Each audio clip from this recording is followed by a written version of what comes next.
Voy a llevarte por un viaje fascinante a través de la historia de Por un puñado de dólares. El primer spaghetti western de la llamada trilogía del dólar o la trilogía del hombre sin nombre, que llevó al estrellato a Clint Eastwood en la década de los 60. La película fue financiada con dinero de Italia, España y Alemania. Curiosamente, el título original en el guión no era Por un puñado de dólares, sino Ray el Magnífico. Este cambio se decidió 3 días antes del estreno, sin informar a los actores, y Clint Eastwood lo supo cuando un periodista se lo reveló en una entrevista. El director de la película, Sergio Leone, no pensó inicialmente en Clint Eastwood como el hombre sin nombre. Su primer deseo era Henry Fonda, pero las circunstancias le llevaron a buscar otras alternativas, y después de varios rechazos, Clint Eastwood, gracias a una cláusula en su contrato de televisión, se convirtió en la elección sorpresa. El actor Clint Eastwood se esperaba simplemente pasar unas vacaciones en España, por un sueldo de $15.000, y se encontró inmerso en una experiencia completamente diferente. Con solo 24 años, Clint Eastwood no solo interpretó a Joe en el personaje del hombre sin nombre, sino que también influyó en su creación. Compró parte del vestuario, los puros y el famoso poncho. El director Sergio Leone revolucionó las escenas violentas al mostrar las muertes desde la perspectiva del tirador. Esto añadió un toque de violencia y dramatismo únicos, eliminados en parte de la cinta de la versión inglesa. La famosa frase de Joe al carpintero sobre preparar 3 ataúdes se convirtió en un hito. Este momento marcó el inicio de un tiroteo que cambiaría el rumbo cuando Joe, al regresar, corrigió: me equivoqué, eran 4 ataúdes.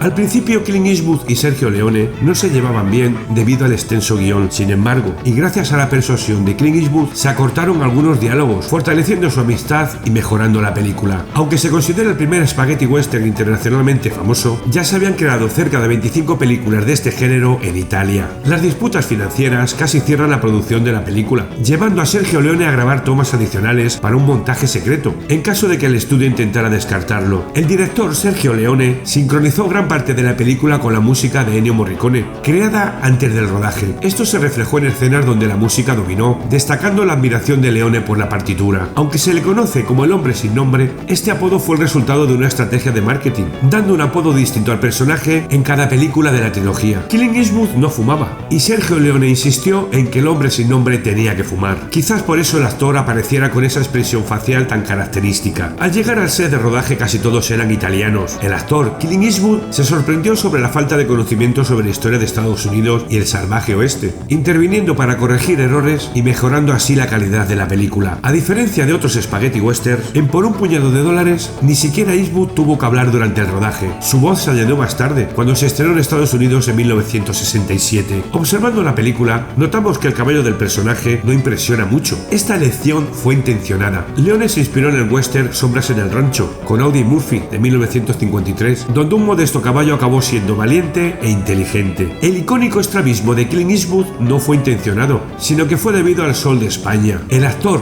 Mario Brega, recurrente en la trilogía del dólar, interpreta a un leal servidor de los villanos, y su destino desafortunado queda sellado al ser aplastado por un barril. Sergio Leone desafió las normas del western al retratar a villanos y antihéroes como individuos amorales. Su visión del héroe rompió con los estándares establecidos hasta ese momento, alejándose de los personajes nobles encarnados por John Wayne o Gary Cooper. El éxito de Por un puñado de dólares atrajo la atención de Akira Kurosawa, director de Yojimbo, que Sergio Leone adaptó para Por un puñado de dólares. Kurosawa demandó, obteniendo el 15% de la recaudación mundial, ganando más que con su propia película. A pesar de las críticas iniciales, Por un puñado de dólares se convirtió en un gran éxito, recaudando más que cualquier otra película italiana de ese momento. La crítica tuvo que reconsiderar su posición frente a la respuesta del público. El vestuario de Clint Eastwood, especialmente su famoso poncho, se convirtió en un icono. El actor lo cuidaba como una reliquia, llevándoselo a casa todas las noches, y no fue lavado durante el rodaje. La película se estrenó en la televisión de Estados Unidos en 1975 y se agregó un prólogo no autorizado en el que muestra a un representante de la ley que ordena al hombre sin nombre que limpie las calles de San Miguel a cambio de un indulto, una forma de limpiar el personaje. Actualmente los derechos de Por un puñado de dólares y Yojimbo han sido adquiridos para una posible adaptación televisiva. Quién sabe si en un futuro volveremos a ver al hombre sin nombre. En el próximo vídeo que aparece en pantalla podrás explorar la fascinante trayectoria de Clint Eastwood en el género del western, desde sus inicios hasta su obra maestra Sin Perdón.